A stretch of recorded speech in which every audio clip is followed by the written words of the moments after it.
So, good morning, class. This is your new course, which is inland fisheries. So, and this is the first class of this subject. So, in the first class, firstly, we will see what is inland fisheries and what type of aquatic resources it includes. Okay, like there are many resources, aquatic resources in the form of like ponds, rivers, lakes, estuaries, sea, oceans. So some are the marine resources, some are the inland fisheries resources. Uh, so, what is marine? What is inland fisheries? Inland fisheries is an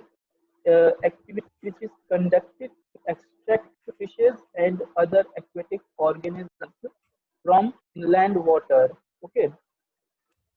जो भी हमारा inland water होता है उसमें से जो भी हम फिशेज को या फिर जो हमारी एक्वेटिक ऑर्गेनिजम्स होते हैं उनको एक्सट्रैक्ट करते हैं इन द फॉर्म ऑफ कैसे एक्सट्रैक्ट करते हो सकता है हम उनका कल्चर करते हो सकता है हम उनको कैप्चर के थ्रू एक्सट्रैक्ट कर रहे हो फिशिंग कर रहे हैं ओके तो दो टर्म यहाँ पर आते हैं एक आता है कल्चर फिशरीज और एक आता है कैप्चर फिशरीज कल्चर फिशरीज क्या होता है जब भी हम ऑर्गेनिजम्स को जो भी हमारे एक्वेटिक ऑर्गेनिजम्स होते हैं उनको जब हम कल्चर करके उनका यूज करते हैं उनको एक्सट्रैक्ट करते हैं उनकी फिशिंग करते हैं तो वो कल्चर फिशरीज में आ गया ओके जैसे आपने कई सारे कल्चर प्रैक्टिसेस के बारे में पढ़ा होगा इंटीग्रेटेड फिश कल्चर हो गया फिश कल्चर हो गया हमारे कट रहा है हेलो सभी को आवाज कट रही है यस सर ओके अभी आवाज सही आ रही है हेलो यस सर अभी ठीक है ओके तो हम कहा थे कि दो टाइप के कल्चर प्रैक्टिस होते हैं एक होता है कल्चर प्रैक्टिस और एक होता है कल्चर में जब भी हम एक्वेटिक ऑर्गेनिजम्स या फिर फिशेस को कल्चर करके उनका यूज करते हैं उनको तो वो हमारा आ गया कल्चर फिशरीज में और कैप्चर फिशरीज हो गया मेनली कल्चर फिशरीज हम करते हैं जैसे हमारा पॉन्ड्स हो गया या फिर रिवर हो गया रिवर में कुछ एक एरिया हमने घेर दिया रिवर का उसमें फिशेस का कल्चर कर रहे हैं तो ये लेक्स हो गया वहाँ पर फिश कल्चर अगर उसमें कर रहे हैं ओके डैम्स होते हैं जैसे वहाँ पर उन डैम का कुछ एक पार्ट लीज पर लेकर हम कल्चर करते हैं वो हमारा कल्चर फिशरीज में आ गया और एक होता है कल्चर फिशरीज जो कि हमारे एक्वेटिक ऑर्गेनिजम्स होते हैं अगर वो नेचुरली अवेलेबल है हम उनका कल्चर नहीं कर रहे हैं हम सीधे नेचर उनको एक्सट्रैक्ट कर रहे हैं जैसे रिवर फिशरीज होता है रिवर फिशरीज में क्या हो गया कि जो भी रिवर में नेचुरली फिशेज अवेलेबल होती हैं हम उनको कैप्चर करते हैं ओके वो नेचुरली वो ग्रो आउट होती हैं हम उनको बाहर से कोई फीडिंग नहीं देते हैं उनका हम कोई भी कल्चर प्रैक्टिस अप्लाई नहीं करते हैं तो ये दो हमारी कल्चर प्रैक्टिस होगा एक कल्चर फिशरीज और एक कैप्चर फिशरीज हम इनलैंड फिशरीज में इन दोनों का ही यूज करते हैं क्यों क्योंकि हमारे इनलैंड फिशरीज में रिवर भी आती हैं और पॉन्ड भी आती हैं पॉन्ड में हम क्या करते हैं कल्चर फिशरी करते हैं और रिवर में हम दोनों कर सकते हैं अगर हम रिवर से नेचुरली फिशेज को एक्सट्रैक्ट कर रहे हैं तो हमारा कैप्चर फिशरीज में आ गया और अगर हम उसका कुछ एक पोर्शन घेर करके फिशेज को कल्चर कर रहे हैं तो कल्चर फिशरीज में आ गया ओके तो हमारा इनलैंड हमने देख लिया कि इनलैंड फिशरीज में क्या होता है जो भी हमारा इनलैंड वाटर होता है उसमें हम फिशेस को कल्चर करके या फिर कैप्चर फिशेस के थ्रू जो भी हम फिशिंग एक्टिविटी करते हैं वो इनलैंड फिशरीज में आ गया अब इनलैंड वाटर होता क्या है the term inland water is used to refer to lake जो भी हमारी लेक्स हो गई या फिर रिवर्स हो गए पॉन्ड्स हो गए कैनाल्स हो गए डैम्स हैं ओके या फिर अदर फॉर्म्स ऑफ कोई अगर लेक है तो इन सब में जो भी वाटर होता है मेनली क्या होता है कि जो भी हमारा हर कोई भी एक्वेटिक रिसोर्स है वो लैंड लॉक्ड है ओके लैंड से घिरा हुआ है तो वो हमारा इनलैंड फिशरीज में आ जाता है और मोस्टली हम इसमें क्या करते हैं हमारे फ्रेश वाटर होता है या फिर जो ड्रिंकेबल वाटर होता है ड्रिंकेबल वाटर या फिर ऐसा वाटर जिसकी की सैलिनिटी 0.5 ppt से कम होती है वो हमारा इनलैंड वाटर में आता है या फिर फ्रेश वाटर वो हमारा फ्रेश वाटर में आता है हम लेकिन इसका मतलब ऐसा नहीं है कि जो हमारी ब्रैकिश वाटर होती हैं या फिर जो स्टोरीज होती हैं हम उसमें इंक्लूड नहीं कर सकते हैं।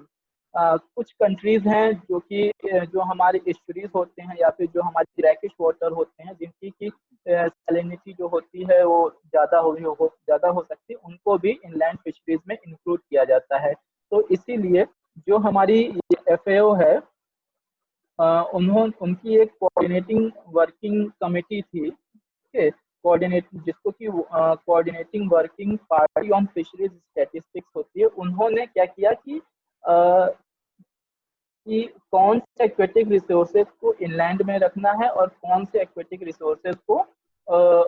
मरीन फिशरीज में रखना है। इसमें मेनली हमारा जो डिस्ट्रिक्ट वो क्या कहते हैं डिस्प्यूट था वो हमारा फिशरीज को लेकर था कि हम उसको इनलैंड में रखेंगे या तो मरीन फिशरीज में रखेंगे। तो FAO ने क्या किया, ये कंट्रीज के ऊपर छोड़ दिया कि आप इसको जिसमें भी रखना चाहें उसमें रख सकते हैं। ओके, तो अगर हम इनलैंड फिशरीज के इम्पोर्टेंस के बारे में बात करें तो ये कितना इम्पोर्टेंट है, अगर हम इंडियन कॉन्टेक्स्ट के बारे में देखें तो यहाँ पर आप देख सकते हैं सिंपली एक ग्राफ है जिसमें कि हमने इनलैंड फिशरीज और मैराइन फिशरीज जो टोटल प्रोडक्शन या फिर टोटल कैच होता है उसका हमने डेटा शो किया है 2015 से लेकर 2005 टू 2018। यहाँ पर आप देख सकते हैं कि ये जो हमारा रेड बार है ये इनलैंड फिशरीज को शो करता है या फिर इनलैंड फिशरीज को, और जो हमारा ब्लू बार है ये मेरीन फिशरीज को शो करता है। तो आप यहाँ पर देख सकते हैं 2005 में जो हमारी इनलैंड प्रोडक्शन था वो 37.56 लाख टन था। ओके, और इन द कॉन्सिक्वेंट ईयर्स ये जो प्रोडक्शन है वो धीरे धीरे बढ़ रहा है। और वहीं पर अगर आप मरीन फिशरीज के बारे में बात करेंगे तो हाँ, जितने भी ईयर है ऑलमोस्ट या तो बहुत कम बढ़ रहा है in comparison to inland fisheries या तो एक स्टेगनेंट ही है। ओके, तो हम यहाँ पर कह सकते हैं कि इंडियन फिशरीज में जो भी हमारा इनलैंड फिशरीज का कंट्रीब्यूशन है वो ज्यादा है, इसलिए इसका जो इम्पोर्टेंस होता है इनलैंड फिशरीज का इंडिया में जो इम्पोर्टेंस है वो ज्यादा बढ़ जाता है, क्योंकि हमारा ज्यादातर प्रोडक्शन कहाँ से आ रहा है, वो इनलैंड फिशरीज से आ रहा है। ओके, तो फ्रेश वाटर इकोसिस्टम बायोडाइवर्सिटी में हम क्या क्या इंक्लूड करते हैं, जैसे कि हमारा अब क्या है कि एक्वेटिक बायोडाइवर्सिटी, जो भी हमारी एक्वेटिक बायोडाइवर्सिटी है जिसमें कि हम इनलैंड को और मेरीन को दोनों को इंक्लूड करते हैं, उसमें उसकी जो हमारा फ्लोरा फना है या फिर वहाँ का जो भी वैरायटी ऑफ लाइफ है या फिर इकोसिस्टम है वो काफी कुछ ज्यादा डिफर करता है। अगर हम मरीन का इकोसिस्टम ले लें और फ्रेश इनलैंड वाटर का इकोसिस्टम ले लें तो दोनों में काफी डिफरेंस है। हमारे जो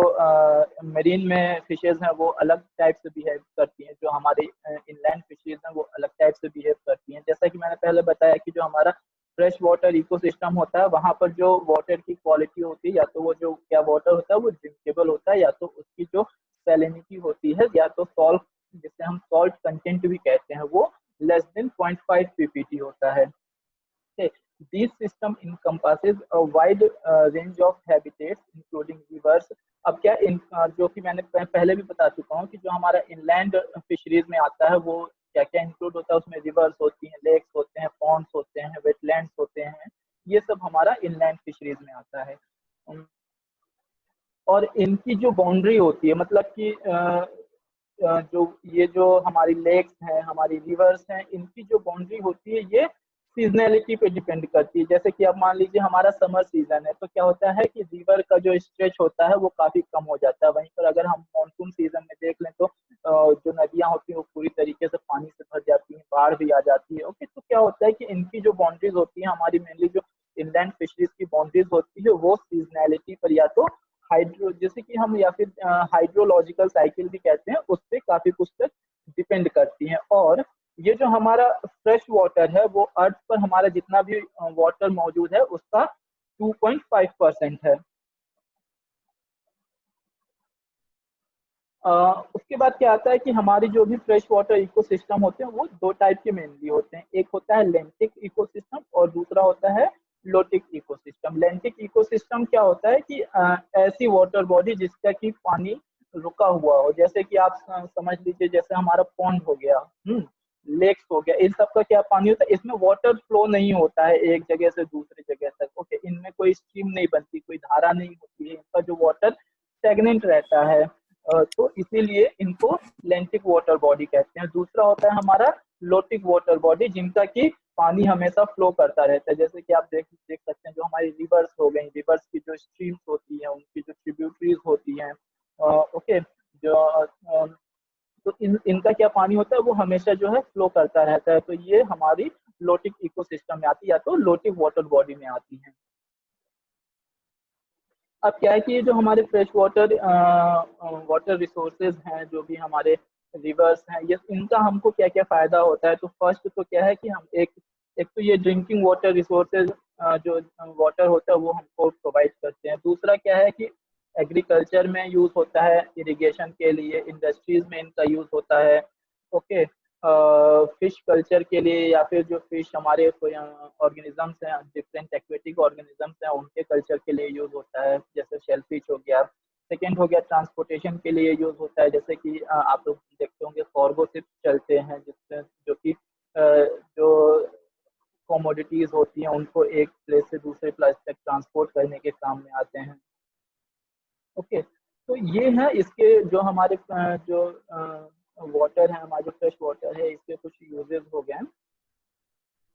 सेकेंड है फ्रेश वाटर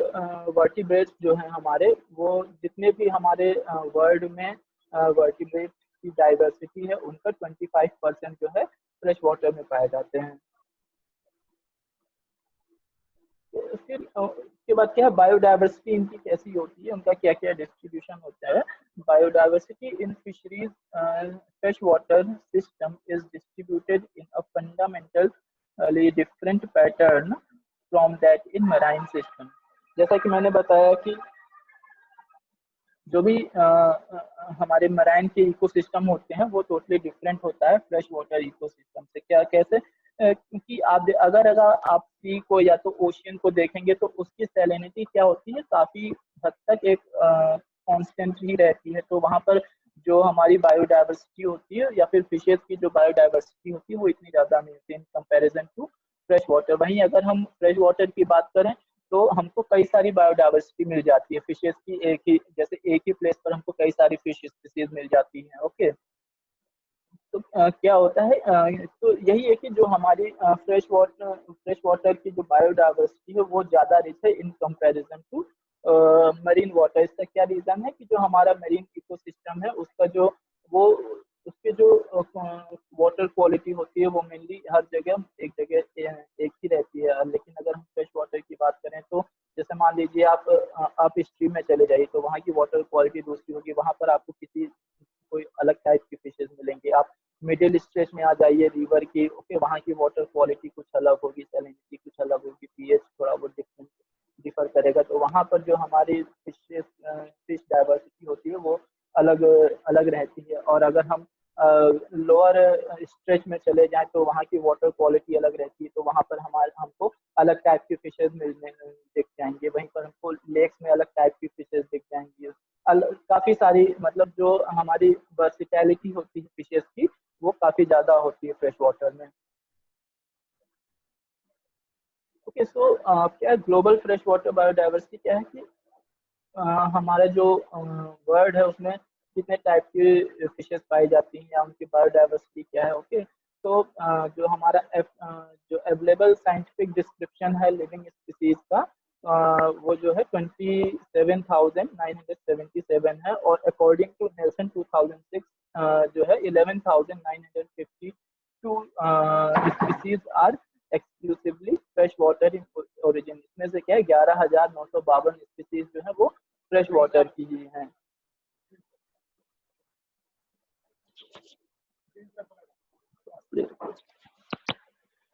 उसमें क्या है, 1/3 of the fish families have at a minimum one species with members spreading. अब क्या है कि कुछ फिशेज होती हैं, उनमें उनमें से फिशेज होती हैं जो कि माइग्रेटरी फिशेज होती है, मतलब कि वो अपने लाइफ, उनका जो भी लाइफ साइकिल होता है उसका कुछ पार्ट या तो वो एस्चुरीज में स्पेंड करती हैं और कुछ पार्ट जो है वो फ्रेश वाटर में स्पेंड करती हैं। इसमें भी कई सारी फिशेज आ जाती हैं। Okay, freshwater fish diversity is therefore large compared to other systems, since freshwater lakes and rivers account for only 1% of Earth's surface. और उसके बाद क्या है कि हमारी जो और क्या होती है कि जैसे आप अगर ग्लोबल लेवल पर देखें तो पोल्स से अगर हम इक्वेटर की तरफ बढ़ेंगे, पोल्स से हम आगे ट्रॉपिक ऑफ कैप्रिकॉर्न हो गया, ट्रॉपिक ऑफ कैंकर हो गया, तो हम पोल्स से जितना इक्वेटर्स की तरफ बढ़ते जाएंगे तो हमारी फिशेस की डाइवर्सिटी है, ओके, जो भी